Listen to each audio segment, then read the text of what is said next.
Hey, John. Thanks for doing the interview. Yeah. Thanks for meeting me here. Yeah. How was the show? How did you feel about doing the show? It's very good. I love the city. I love Berlin. It's curse of the when a show sells out before the date, the crowd is always mellower because the responsible people buy tickets ahead of time, where the real degenerates and crazy people buy last minute, and they're the people who dance the most. So it's whenever a show sells out early, you're like, you think it's gonna be the craziest show. It's never the craziest show. It's a great show, but it's not the wildest show because you have the more responsible people with high grades. You know, people who buy tickets ahead of time. Who are the best fans, but they're not the craziest fans. Right. They're not the drunk, insane people. But it's an amazing show. Always great. I've always loved the city. How many times have you been here in total? I don't know. 14? I don't know, it's so Really? many. I don't know, 10? It's a lot. It's definitely been a lot. There was a time, we used to be signed to a German label, City Slang, they're here tonight, where we basically lived in Berlin for a month, and we were always here. It's always the home base. We spent lots of time in Berlin just doing bullshit. So, love the city, Have you recorded anything here? No, but I did edit a music video in a flat with a rented laptop for a month. Sick. Back in the day. Yeah, 09. Nice little video. I don't know, we mostly just hung on here. We'd always do stuff where we would end up staying here. We'd add a week to tour just to stay in Berlin and stuff. Okay, cool. How's it been touring with these guys? Is it the first time you've been touring with Author and Punisher and Perturbator? We just did a U.S. tour with Perturbator, basically a similar package, but we had Street Sex instead of Author and Punisher. Yeah. And us and Perturbator were trading slots, a headliner slot. But this is similar in Europe. But we have Author and Punisher, who's someone we were a fan of. Author and Punisher is going to be on Disco 4. But we couldn't get the track done in time, and we're gonna start a new one. So, but that would have been perfect, and we could have had someone jump on every song. Like we had Street Sex come on for our set to do a song, and then we had Perturbator come on our set, and then Jake will be with Perturbator tonight for the encore. Oh, nice one. Earlier this year, you actually performed with Nine Inch Nails. Yep. And how was that for you? Well, it was pretty cool. It's sweet. I mean, it's Hellfest, and it's like 50,000 people. It's fucking tight. I don't know. It's very cool of him to bring the whole band up. I think they have an innate idea about band politics, because I was just like, just put Jacob there. We don't need the whole fucking band. He's like, bring the band, awesome. Which is very cool of him.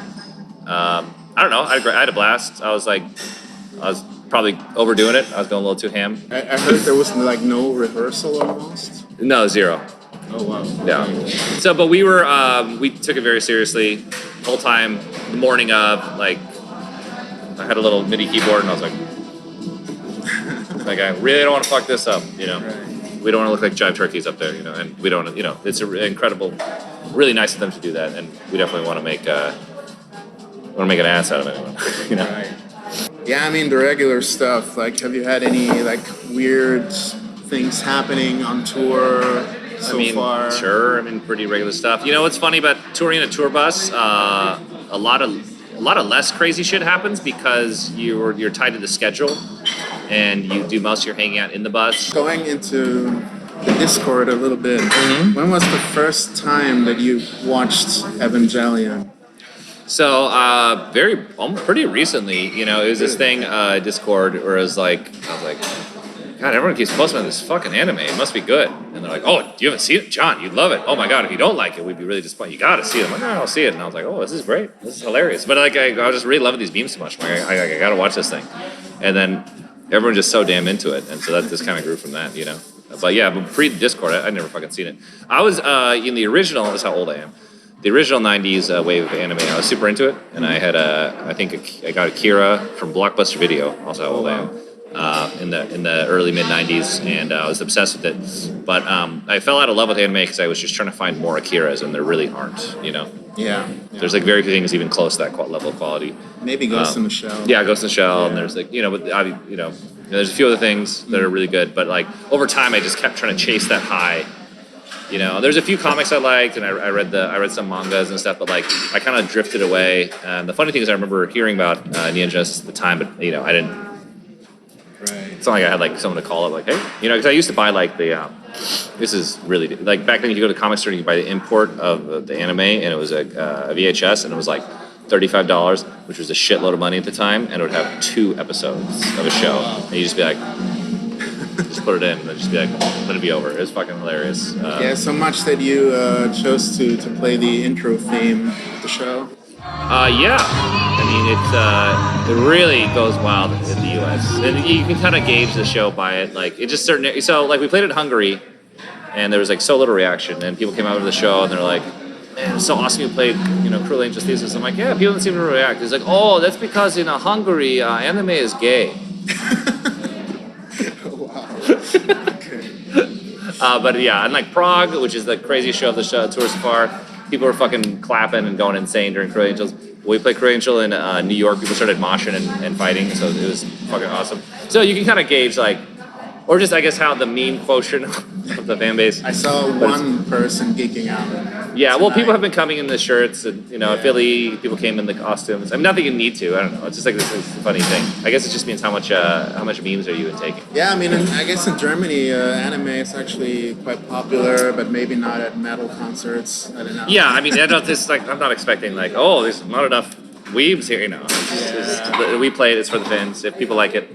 Most people like it. In the U.S., people are loving it. But there's obviously this very popular culture.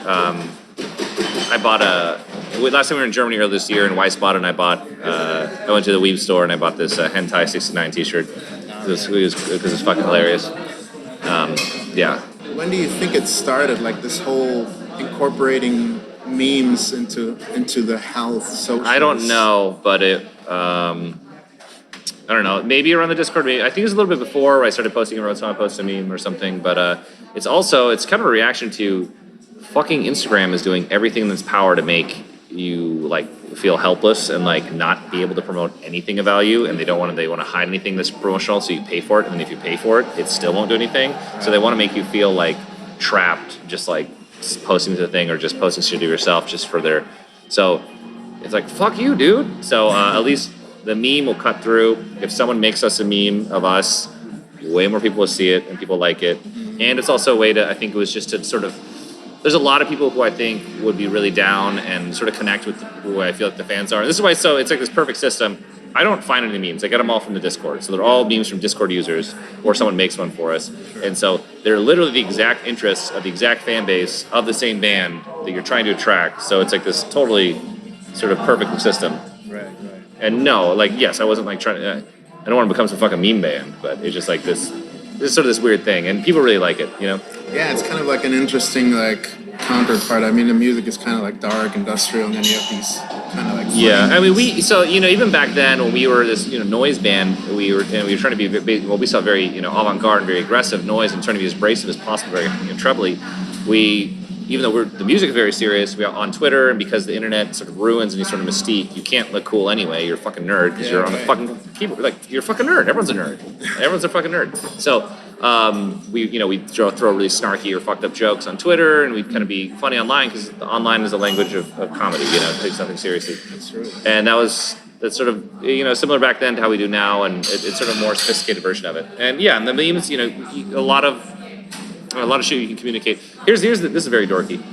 This is the example I use is like Dungeons and Dragons, right? I'm a big fan. The Dungeon Master, I'm usually the DM, comes up with the story, whatever, runs the game like a referee. So like they're the sort of architect of the story, but they don't fully write the story because what the players do changes everything, and you have to react to the players. What the players want, you have to cater to the players because they're honestly who's playing the game. So you kind of just do this thing together. And so with the Discord and the fans, I've been doing the merch this whole time, and so many changes in the band have happened just because I'm just like focus group, just listening to people who are coming to the show and what they want. And so it's like we're kind of creating this thing together. So if the fans want pussy and Neon Genesis and furry asshole, whatever, like that's where we're going. We're doing this together. And I think it's like pretty cool also because you're not taking yourself too seriously. I mean, there are too many bands out there that take themselves too seriously. I do want to say the music is very serious. The lyrics, we take the music seriously. It's meant to affect you emotionally. But yeah, I mean, you gotta laugh, especially on the internet and all this shit. You gotta have a good time. I don't know. You don't want to be, I don't know, too pretentious or whatever the fuck. It's really hard to maintain. Like nothing is cooler than a mystique. Especially like back then. You'd only see like classic band. You could see like a documentary. You see like 5 seconds of footage. It's mythical, but it's really not possible right now. And you got like a phone. And you're like, hey, what's up, man? here in San Diego, it said Zuck won't let you see my post, so I gotta film my face asking him to film my show, and I'm fucking in the hardest ass, most extreme metal band ever, but I've got to do this because the tech company's got everyone by the balls. It's like, it's really fucking sucks, you know? So it's like, maybe I guess that's better just laugh at everything, you know? I think it's like, yeah, I mean, you gotta be like very, very active on social media, otherwise you're fucked. So. Yeah, I mean, it depends. You don't necessarily, it just certain things happen. There's definitely cooler ways to do it, I'm sure. It's just like, I don't know, we're going to do whatever works for us and what we can get into. And also, nothing in this band's ever been easy. It's always been this wacky uphill battle of messaging and this and that and the other. So I'm just happy it's working. It's great. And also, I enjoy it. You know, it's like, I love this shit. I'm like, like, like, you know, I got a phone problem. Yeah, I don't know if you've ever like answered this before, but you got like this little small skit on Eric Andre. Yeah. How did that happen? So we're actually on the pilot episode of Eric Andre that never aired, and BIINDS was actually the original house band drummer because two of our friends who directed the Stonefist music video are the original directors and producers of the Eric Andre show, and even before then.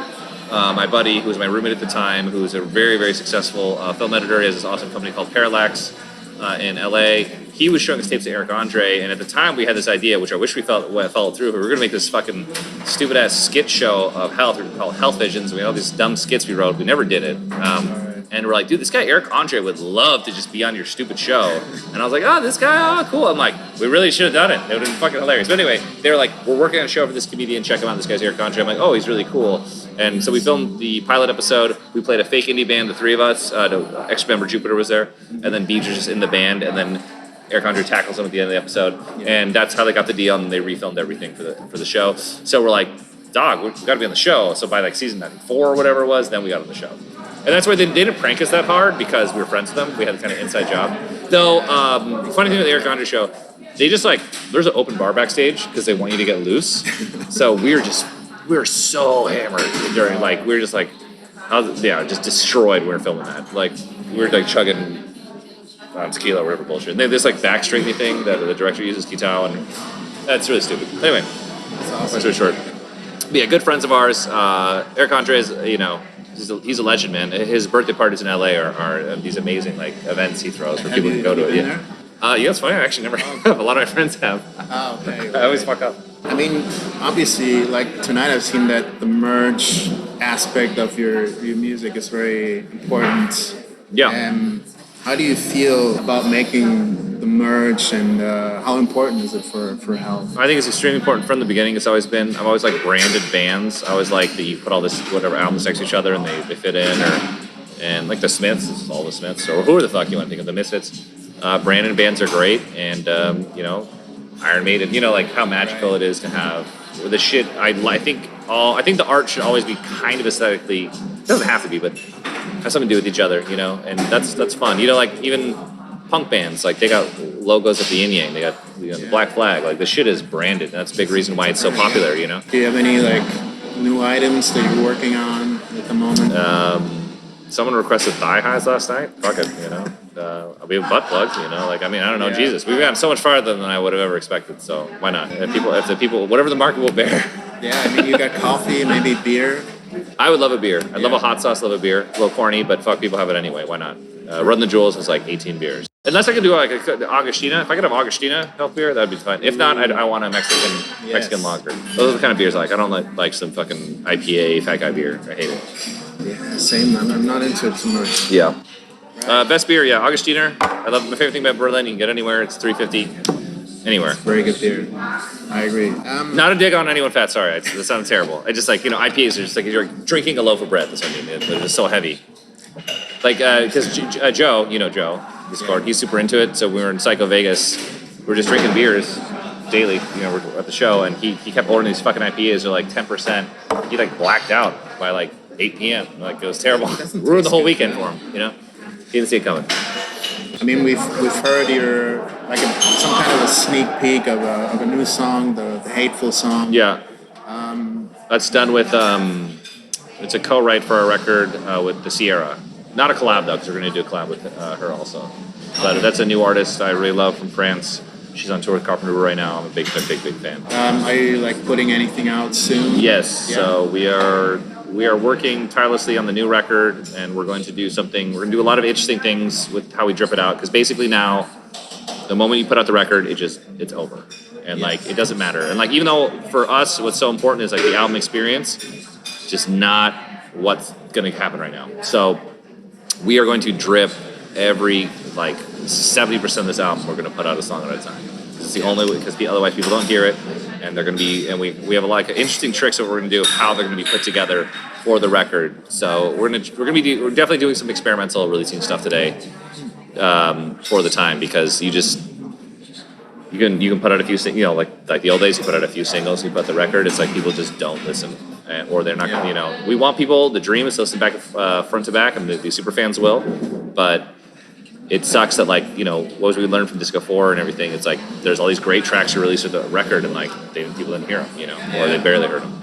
I understand. I mean, it's like you got like, I think it works better with singles, and then sort of like fleshing that out, and then hyping people up, right? Yeah. Well, we're gonna do we'll get some. There's some other high. I don't want to spill the beans, but there's like not just releasing singles. We've got a very different idea of how we're gonna release some of these songs. So they're pretty interessante that Joe is actually working on right now.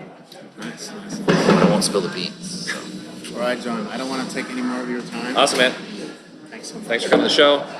Thanks for doing this. Have a good rest of the night. Yeah, man. Have a good tour. Yeah.